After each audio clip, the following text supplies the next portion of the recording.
una apuesta planificada, dirigida, nada al azar. A eso se le agregó inversión extranjera para esa industrialización. Mucha inversión extranjera directa. También el respaldo de los países industrializados como Estados Unidos, que les permitió mercados para los productos industriales que ellos producían y que se hacían de la vista gorda con el asunto de las patentes y del derecho de propiedad intelectual, que ahora molestan mucho, pero en esa época un problema de Guerra Fría, los dejaban que ellos imitaran los productos. O sea, ellos tenían libre entrada. Prácticamente libre entrada, no era escrita, pero libre entrada de muchos de sus productos al mercado norteamericano. O sea, que había una simpatía de parte de Estados Unidos sí, por supuesto, para que ellos se desarrollaran. Para que ellos se desarrollaran, correcto. Además de la cantidad de empresas que llegaron a llevar sus ideas, ¿verdad? Y su know-how, como le llaman. Pero la clave está bien que llegó dinero externo, ayuda, especialmente en alimentación, mucha ayuda alimentaria llegó a Estados Unidos, pero la clave estuvo en el gran ahorro interno de ellos. Ese ahorro interno fue que permitió a gran escala un proceso de inversión a gran escala. O sea, 36% del PIB más ayuda y algún préstamo le daba 40%. Es casi la mitad de lo que ingresa en un país que tú lo inviertes. Pero el ahorro interno por sí solo no puede explicarlo todo. No, evidentemente que es obvio que no. Todo lo que tú has dicho dice que el ahorro interno no explica por sí solo lo que se llama el milagro taiwanés. No, claro que no. Entonces, hay otro elemento que es el tercero. Que por lo visto no hubo tal milagro. No, una planificación. Fue el trabajo y se puede explicar perfectamente, ¿no? Claro, tesonero y se puede explicar. Entonces, el tercer elemento fue la educación. Es decir, esta gente entendió, yo tengo que desarrollar industrias, pero las industrias necesitan empleo de calidad, que puedan comprender a fondo cómo se produce un producto de calidad.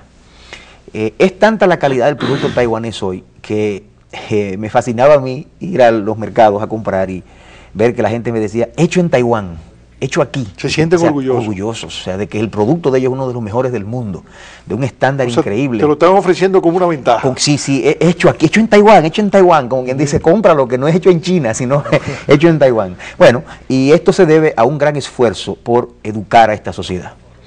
Ellos comprendieron temprano que sin un obrero educado, un personal industrial educado, no iban a llegar a ningún lado. Lo primero que hicieron fue crear una escuela de maestros.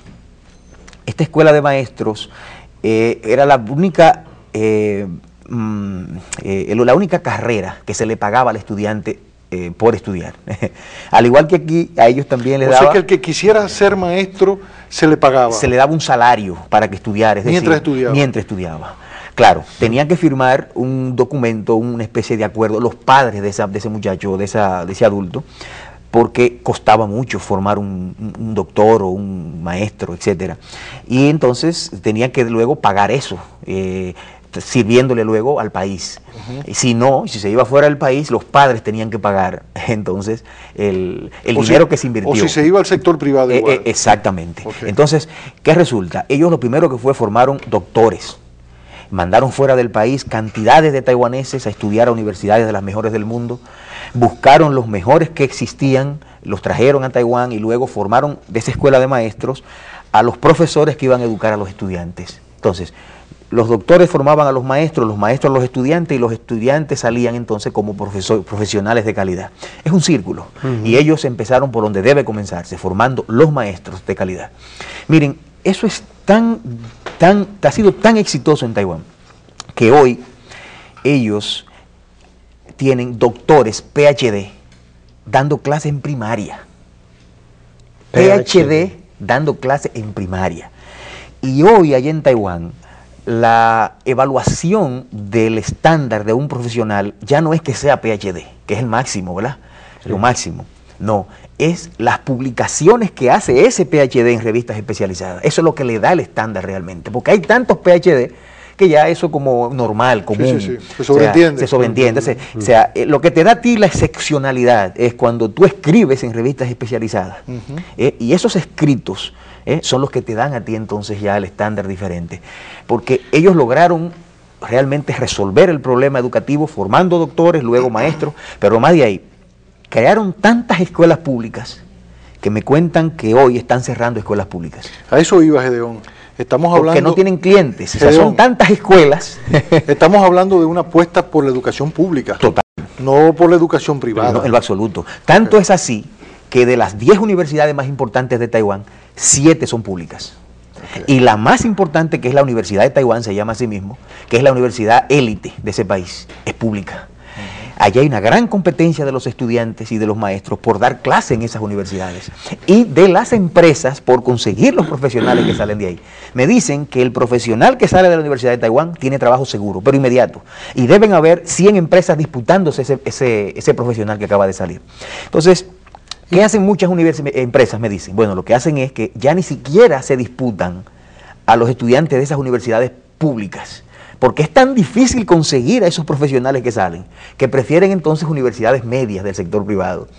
Y solo se la disputan ya las grandes empresas, se disputan esos profesionales. O sea, es una apuesta total a la educación pública, que es la mejor de Taiwán. Gedeón, la salud.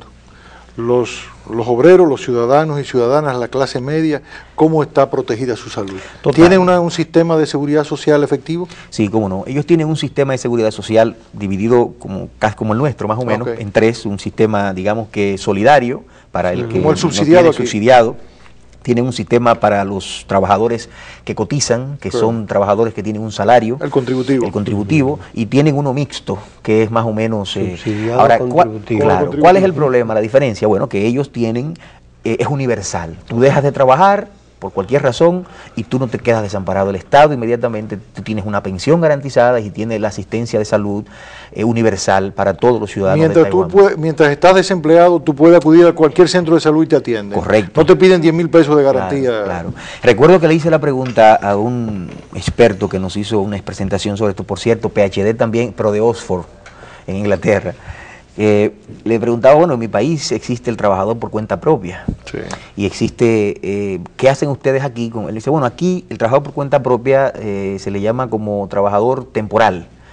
Y me dice, bueno, nosotros tenemos, además del trabajador temporal, la figura del empleador temporal. Es decir, un empleador temporal, tú llevas a una persona a tu casa que te haga un trabajo por una semana. Ellos te establecen como que tú eres un empleador temporal y tienes que pagar tus impuestos por eso. Esos impuestos, por supuesto, incluye parte de la seguridad social para ese trabajador por esa semana. Exactamente. Que esa figura creo que no la conozco aquí en el país, no, pero ellos la tienen. Entonces, es un país que ha logrado ya un nivel de desarrollo tal que ha logrado sacar a su país de la pobreza. En Taiwán no hay pobres. Quiere decir que no hay informalidad tampoco. No, muy poca informalidad. Hay trabajador temporal, pero el trabajador por cuenta propia, así como tal, allá es muy mínimo. Allá el trabajador está de alguna manera formalizado, porque ellos basaron su modelo de industrialización, a diferencia de Corea, que tiene un modelo de industrialización de grandes conglomerados industriales, como LG, como Samsung, etcétera, y desde ahí ellos con esos grandes conglomerados manejan toda la economía de Corea. En Taiwán no es así. 77, casi 80% de las empresas son medianas y pequeñas. Claro, vamos a aclarar, una pequeña empresa taiwanesa tiene $1 millón ya de capital, o $2 millones, tú sabes. Una pequeña empresa dominicana tiene 100.000 pesos. Los niveles de desempleo son muy bajos allá. Allá no, muy bajo. El desempleo normal es 4%, 3%, 2%, dependiendo de la situación. Ahora, con las crisis, está cerca del 5%. Y es, mira, no Gedeón, al tú explicar eso, nos recuerda parte de la conversación que hemos venido sosteniendo estos días aquí sobre el tema del empleo en República Dominicana y la realidad del mercado y de las posibilidades de consumo de los dominicanos y dominicanas. Porque cuando tú hablabas del ahorro, yo decía, bueno, pero también tienen que haber condiciones favorables para el ahorro, porque si yo gano menos del salario mínimo y apenas el dinero que gano me alcanza para comer, pues evidentemente que yo no puedo ahorrar. Pero lo que yo te he estado escuchando es que este hombre, esta familia mejor dicho, tiene la educación de sus hijos garantizada, sin costarle un centavo. Salud que no le cuesta nada. Evidentemente que el salario les rinde más al taiwanés para comprar vegetales, carnes, ropa, etcétera, etcétera. ¿Es así o no? Sí, mira, yo me encontré con un mexicano. Porque aquí hay un tranque, Gedeón, porque sí, si tú tienes como a uno de los camarógrafos aquí, Gedeón, que se sintió mal y tuvo que ir a atenderse al médico, le pidieron depositar 10,000 pesos para poder ingresarse a la clínica, entonces, por favor. Mira, en el